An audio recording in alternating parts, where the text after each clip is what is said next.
Bubuo naman ang isang komite ang Senado na tututok at tutugon sa mga suliraning kinakaharap ng bansa. Ito ay sa harap ng problema na kinakaharap ng bansa sa langis. Narito ang report.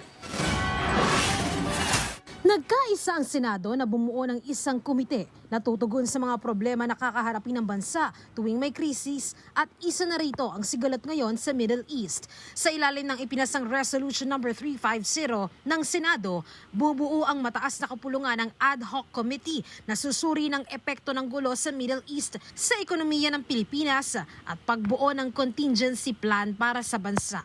Sina Senate President Vicente Sotto III, Majority Leader Juan Miguel Zubiri at Minority Leader Alan Peter Cayetano ang mayakda ng resolusyon. I think in this time of need and emergency situation, especially in the Middle East, we need to move proactively on how we can plan our actions in the near future, especially with prices of fuel. Si Senator Sherwin Gatchalian naman ang uupong chairperson ng komite at ang magiging miyembro ay ang mga chairperson ng iba pang mga komite ng Senado kasama ang agriculture, energy at trade. Nakikita ho natin itong epekto ay initial pa lang. No?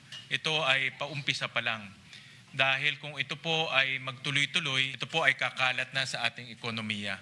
Makikita natin tataas po ang presyo ng pagkain, tataas po ang presyo ng bilihin. Being proactive ay isang napakaganda pong hakbang na gagawin ng Senado. Yung mga recommendations ho natin ay napakaganda rin po. Ang akin ninanais, sinuhope ko, hindi ho natin magamit yung recommendation at solution dahil sana ay bumalik na ho sa normal. Ayon naman kay Minority Leader Cayetano, papalakasin ng ad hoc committee ang koordinasyon at pagtutulungan ng mga ahensya ng gobyerno, LGU at pribadong sektor sa pagtugon ng problema ng bansa. Suportado rin ang iba pang mula sa minority bloc ang resolusyon. Tungkol po ito sa araw-araw na buhay ni Juan de la Cruz. Ito po ay tungkol sa jeepney driver na araw-araw ay kinakabahan sa patuloy na pagtaas ng presyo ng diesel. Tungkol po ito sa mga mamimili at maliliit na negosyante na napipilitang magtaas ng presyo upang makasabay sa gastos.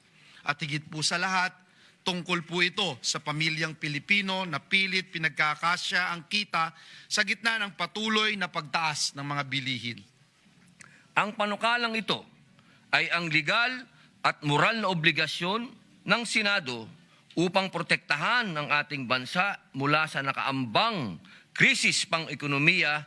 Ayon naman kay Gatchalian, inaasahang sa susunod na linggo ang unang pagpupulong ng ad hoc committee.